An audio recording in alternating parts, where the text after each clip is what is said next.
Hey guys, Mel the Train Shooter back in the studio and back with our end of level boss for the Battlefield Basics. Yeah, our trench system. Okay, now I am hoping that this is the fourth and final video of the series.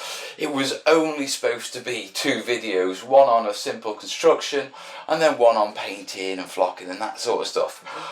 And then you guys were like, can we have this, Mel? Can we have saps? Can we have muddy puddles? Can we do this? And we're on video 4, but fingers crossed this will be the final one where it all ends up painted and sealed and all done.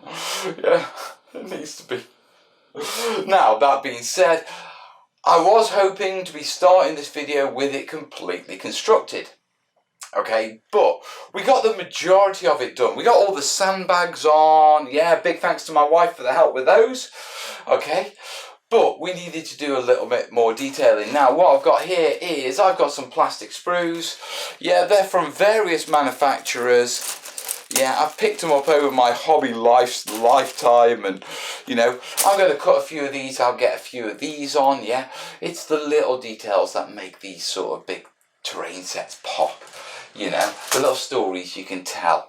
Yeah, through adding little bits. You know, a little helmet on a stick. Something like that. Now it's not just that. Over the weekend I was chatting with Kez and I decided there's something on this board I really don't like. Okay, and it's this bit. These sandbags here. I really don't like them. Basically they were an addition at the request of a user request. But when I planned this fire pit, okay, I'd only included quite a small bit of land in front of it and not enough really to get the earth ramparts and the sandbags there. It doesn't look right. So I need to break it off. Yeah, a bit like that. Yeah. And then what I need to do is I need to come in with a pair of clippers. I need to clip it down. And then, right, because I need to, there's quite a lot to do in this video, yeah, so I need to keep this bit short. I'm going to talk through what I'm going to do and we'll replace it with pictures so we can sort of skip ahead. So, I'm going to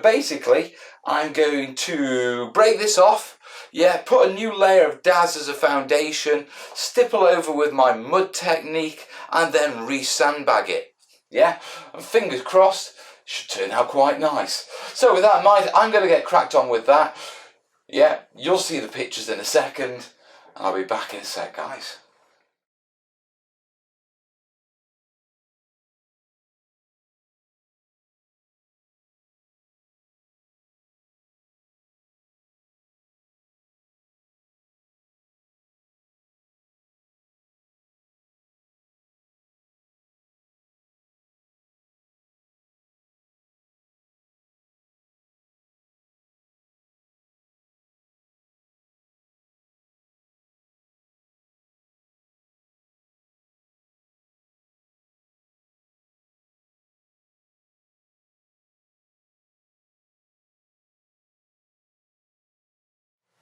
So, got all those little jobs done and we're getting almost ready to start painting. Now, come on down and I'll show you what I've actually done.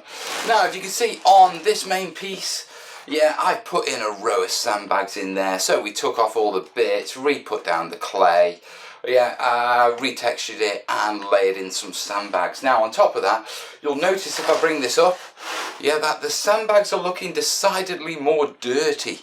This is because after they'd all dried and set in place, I went back with my mud mix and basically lathered it around the edges of the sandbags and smeared it over and rubbed my hand over it just to dirty them up and blend them in. Before that, they were looking like they were sitting on top of the ground, and now they look far more like they're part of it. You know what I mean? And it just looks better. Now, it wasn't just the sandbags and refixing that bit. I also started to add a couple of little bits on, so things like barrels and all sorts of little bits all over the place. There's binoculars on it. I've still got to put a helmet on a stick on it, yeah, but we're getting there. And I'm sort of rushing this because I want most of this video to be about the painting and the flocking. Now, there is only one final thing, yeah, they've warped. yeah. Now, they have only warped a tiny little. It's about 1 mil, 2 mil at best. I should point out it's looking a little bit excessive on this because my board hangs over a table, yeah, and so the edges are hanging down.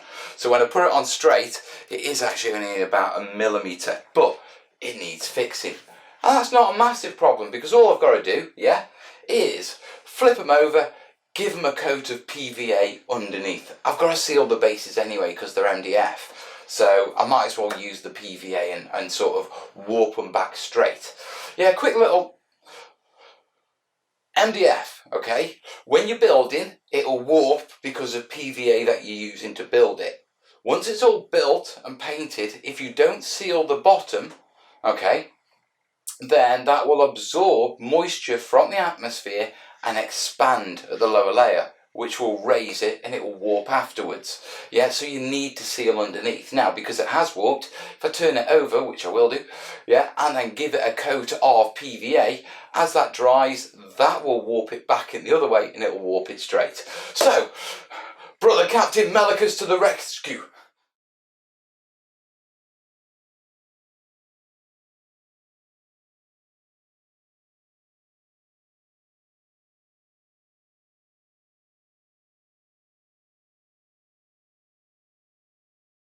Back in the studio, the boards are dry, and Brother Captain Bosicus to the rescue. Absolutely fine, guys, no warping whatsoever. Basically, if I just flip them over quickly, yeah, you may be able to see a slight glossy sheen. Focus, damn you, focus. See, it's that glossy it can't focus. Yeah, so basically, yeah, the PVA has worked a treat and it has completely removed that warping that we had with the pieces. So, quite happy, time to crack on. A little bit annoyed because it took a couple of days drying time and that sort of thing to actually do the job and properly cure and warp it back. But these are the challenges of terrain building. A little bit behind on the project, to be truthful, but a little bit of that is warping, and the rest of it I'm blaming you lot for keep turning around and going, can we have a bridge? Can we have like muddy? Yeah, can we have saps? Yes, yes, yes. And then a little bit on me with the redesigning of, yeah, this fire pit here. Yeah, but it's all good. We're all learning. We're all enjoying it. Now we've reached to the stage where we are almost ready to paint. I know. Yeah.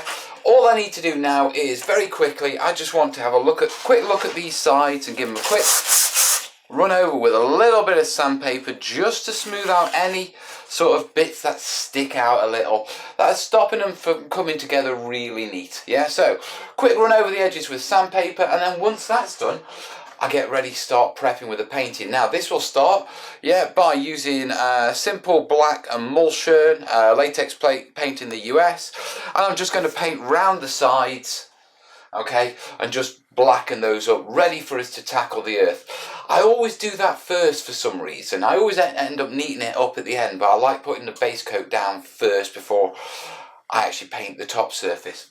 Don't know why, it's just me, but that's what I need to do. So, crack on.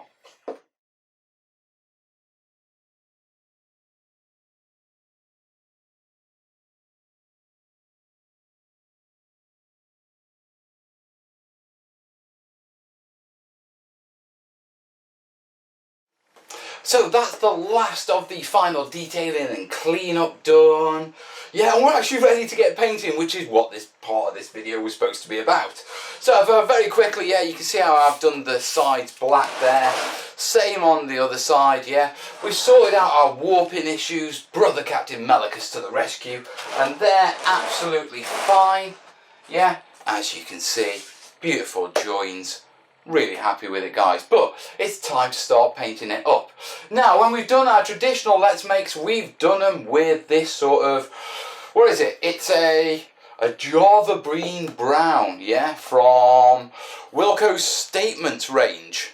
Okay, and we've used this colour for all the Let's Makes for the Battlefield Basics. It's a bit of a standard colour, but it is in no way realistic. Now, part of the idea behind these Battlefield bosses at the end of the series is that I step it up and I show you where you can take the Let's Makes if you put a little bit more effort in. And so that's what we're going to do. We're going to make the ground a little bit more realistic. So I've got two colours here. I've got a brown and I've got a grey. Now you may say brown for the ground, grey for the bunker. No, grey to go in the brown to make it look more realistic. This is called desaturation. Now it's a little bit, I need to sort of explain this if you really need it explaining. Yeah, I'm just going to show you in this video. I did a video as part of this as a separate video. It's in the it's in the tips playlist. I'll throw a link up into that corner. Yeah, I'm never going to get these corners right, do I? I'll throw a link up into that corner. See, even the second time. Throw a link up into that corner. Yeah, better be in that bloody corner after all that. Yeah. Right, I'll throw a link up to that if you want to go into the more in-depth stuff and how you use grey to get far more realistic colours out your house paints and your acrylics. But yeah, you can just follow along with this one. So basically, mostly brown, a little bit of grey to desaturate it, and we should end up with a realistic colour. So let's crack on, eh?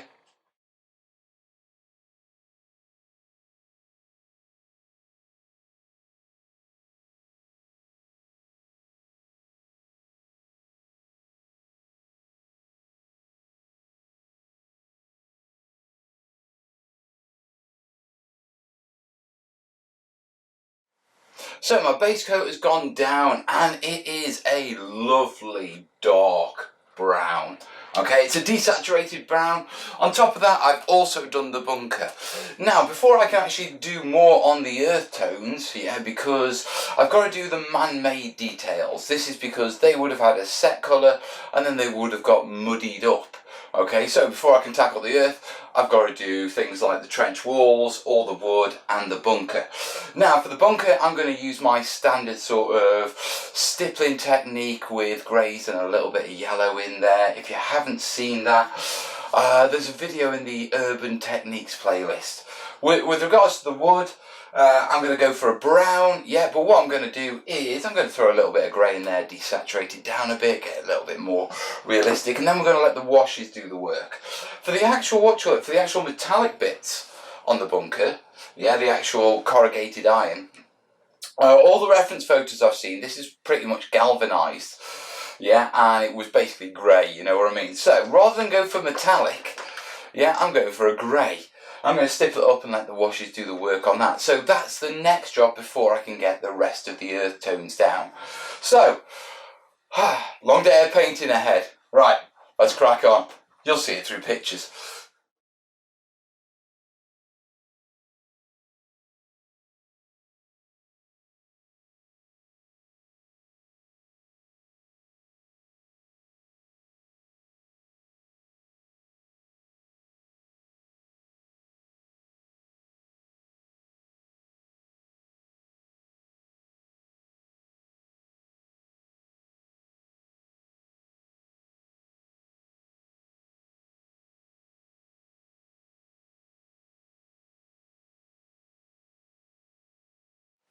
So halfway through painting and time for a bit of an update, guys. Come on down to the bench, let me show you. Okay, so here we have our piece. Well, we've got all the pieces, but I can show you what I've done on this piece.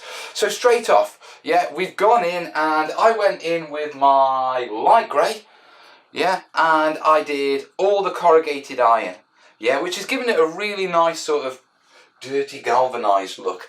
I didn't want it metallic. Moving on from that, I then went in and I came in with a really desaturated brown. Yeah, brown mixed with a grey. And I used that for sort of my wood tones. Yeah, along all the wooden platforms, the bridges, down here. Next job, come back in with the base colour and just start blending in the edges. Yeah, so just along all the little join lines where there was lots of oil, where there's lots of earth falling down. Okay, and I got all those done. And then the next stage, after all they were done, okay, and it was looking rather nice, was to start the sandbags. Now obviously you can see the sandbags, and if I hold them up, they're looking pretty bright. Don't worry about this, yeah, I've got to highlight them, then we're going to wash them all down when we apply the washes. But I want a good mustard base coat to my sandbags. I quite like that colour, yeah. I'm not sure if it's the most realistic colour, to be perfectly honest.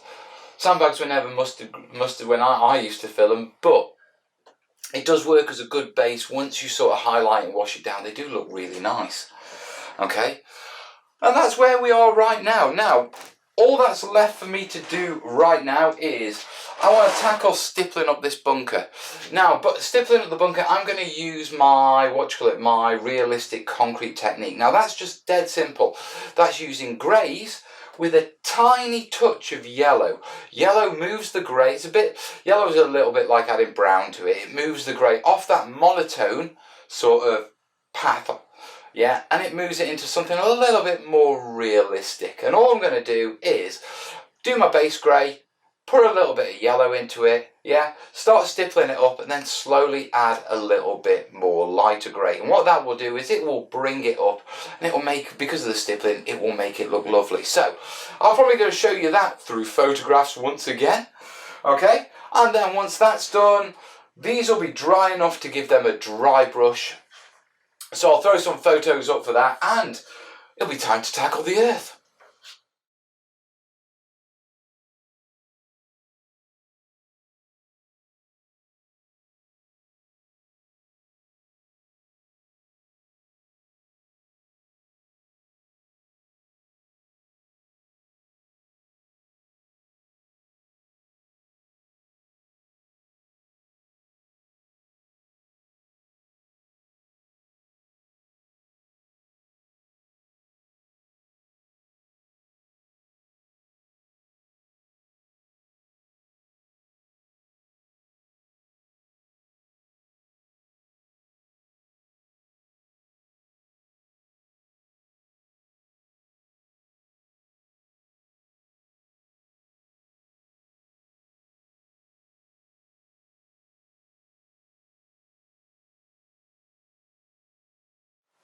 So that's the stippling done and the bunker is looking rather nice.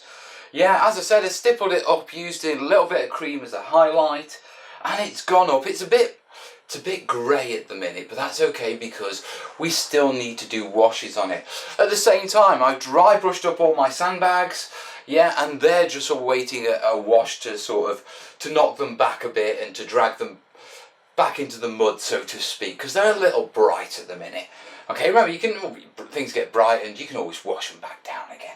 Yeah, it's easy stuff. But at the minute, this ground is a bit too dark for me. Okay, I want to line it up, especially on the embankments at the top bits, because if I lighten those bits up, where I've dug into the trenches, it will make it look more muddier and darker. Yeah, sort of the comparison, if you know what I mean. So what I've done is, I've got my original paint here, and I've just thrown in some grey. Okay, now what that will do is, it will keep it on roughly the same sort of colour tone, yeah, but it'll just be a lighter version and it works well. Now I'm going to use a simple technique for applying this. Okay, I don't want a heavy coat, so I'm going to get my brush, I'm just going to come along and I'm just going to dab it in places. I'm then going to get some water, okay, and just spread it about. Yeah, the key is the water. Okay, if you don't use the water, what will happen is you will get strong contrasting areas. Whereas if you use the water to spread this about, you'll get tone changes on the ground and it'll look a lot more realistic. Now I've still got to do the craters and darken those up. Yeah, so I'm not going to worry about the ground on the inside of the craters too much because that's going to be darker anyway. I'm just going to go along, yeah, and just get some colour tones on these boards. So that's my next job. Once the colour's done and it's dry, we'll do the washing. Yeah? See you in a sec.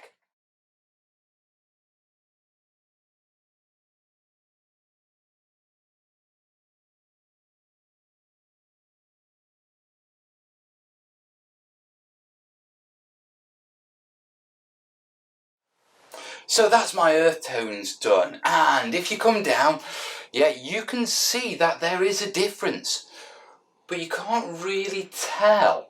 Okay, and that's the trick. Quite often when we do terrain, we do what we call tabletop contrast, i.e. we'll use quite contrasting colours in our shades. So a very dark, a mid-tone, a light tone, often using overbrushing and dry brushing so we get those contrasts. And when we look at it from a distance, it looks okay. What I'm going for is the more close-up effect. Now in that case, what you need is far more subtler changes in colour spread uneven over the area, which is what we've got here, i.e. it's not one colour, It looks more realistic, but you can't look at it and go, that's that colour, that's that colour, that's that colour, because everything starts to blend in. And that's one of the tricks to making things more realistic. Okay, now, we are pretty much ready, okay, to start flocking it, except for one last thing, which is the wash. So if you come down, yeah, what I've got here is, I've got a very, very, very, very dark brown.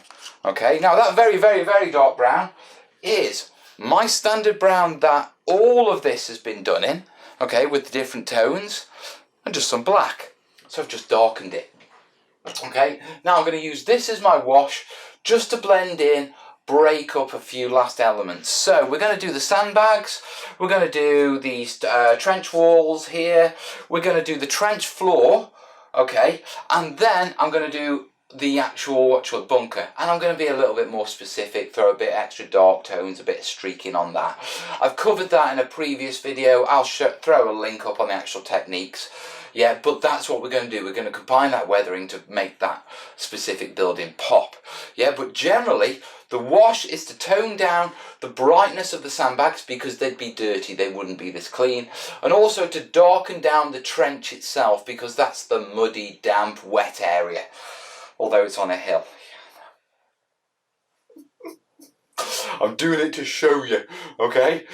If the trench was actually built at the top of the hill, the chance of it being muddy would be, it probably wouldn't. It'd have drainage. Yeah, the trench is at the bottom of the hill, i.e. the last people to get there and build their trenches and dig in, get the nasty, mucky stuff like the Brits.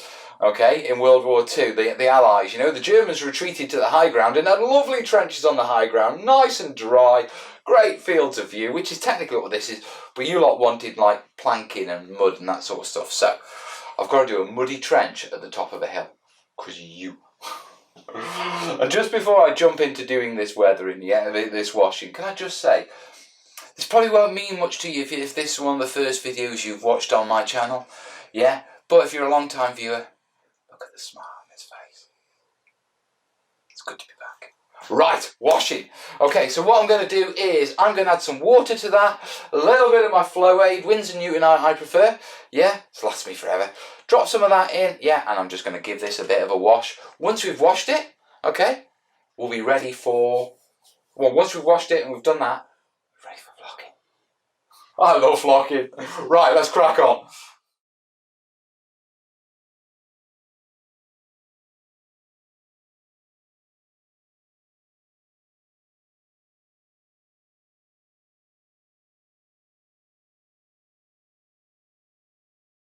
So guys, that's all the washing done, and if you come down to the table you can see on my trench system where the washing has gone in. Obviously I've done a little bit on the bunker and that sort of stuff, but the main washing has been done in the actual trench itself. If I very quickly grab this bit, you can see how dark I've got it in there. On top of that, I've done along those lines, the blending lines there and the blending lines on this side, and a bit of spot washing on the actual, on the sandbags to dirty them up. And what this has done is it's given that impression of dampness, okay, and depth to the trench. Now, as I said before, technically, because they're on a hillside, they wouldn't be that damp, but you guys asked for it, so there we are. Same time, yeah, I've gone over all my woodwork, given that a wash, and that's all about blending and breaking things up. I first went in with a light brown wash, and then I went in with a dark one specifically in recesses and on the floors and in the edges. The reason for that is the lots of different tones break it all up and make it look more realistic. So if you come along, you can see how I've used the dark wash along here, into this crevice along here, into this crevice, there. Underneath the actual sandbag, sort of viewports where I think it would be damp. I haven't done the the craters yet. They're yet to do. But what I have done, as you can see, is I've come in and I've glued down the start of the barbed wire. Now I am going to glue that down more when I go in with the PVA and do the flocking and that sort of stuff. But I didn't want to be fiddling around with the barbed wire whilst the glue was wet, whilst I was waiting to get flock on it. So I just, a couple of spots just to get the barbed wire in place, yeah, then apply the PVA. And I am going to add more barbed wire onto this once the PVA is on, but I needed to put at least 2 strands on, yeah. So that's all my washing done. Okay, that's all my barbed wire done, and we are actually at the stage of flocking it. Okay, so I need to get set up for flocking. I think the best thing that I can do is I'll show you some pics and I'll come back when we're ready to flock it.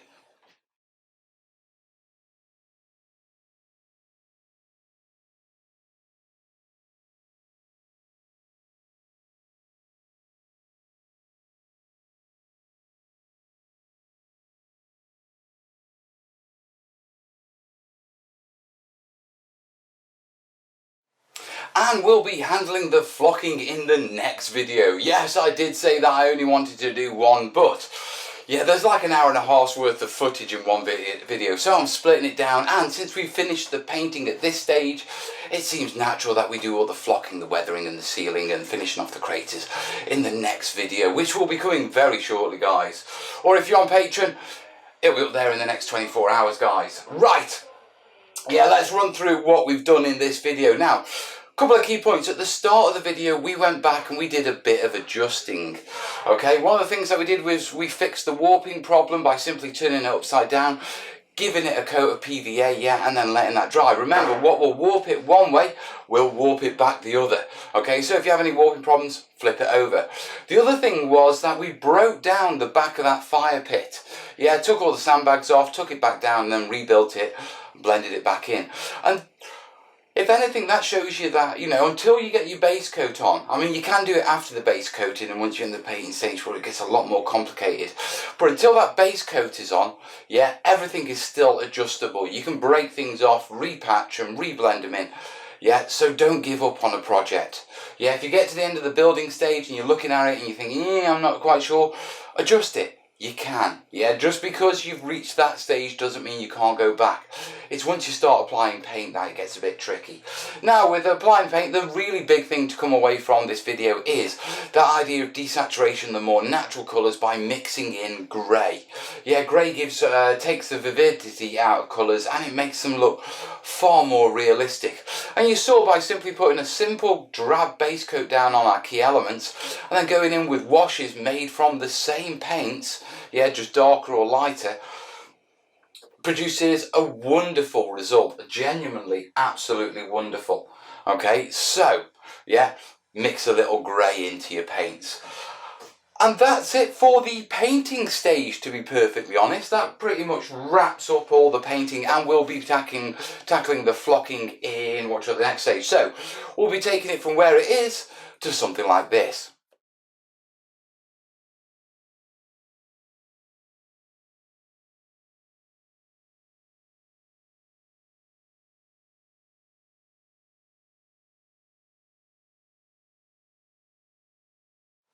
Well, in fact, we'll be taking it to exactly like that. And we'll be doing that in the next video. But before we get to the next video, remember, as always, like it, share it. If you've got any questions, get them down in the comments, guys. I'm here to help you. That's what I'm here for. So, if you've got any questions, down in the comments. And as always, yeah, if you like this channel, if you like what I'm doing here and you want to help keep the lights on, the cameras rolling, remember you can support the channel on Patreon, just $1 a month. Dead simple, link is down in the description or it'll come on the screen in a sec. Pledge $1 a month and it helps keep the cameras rolling, me in here, and more importantly, the more $1 pledges I get, the more time I get to spend on individual videos, okay? And the more in-depth videos I can do like these projects. So, if you really have enjoyed this project, please consider supporting the channel, guys. And in the meantime, I'm going to say, get ready for the next vid. See you soon, guys. All the best. Ta-da.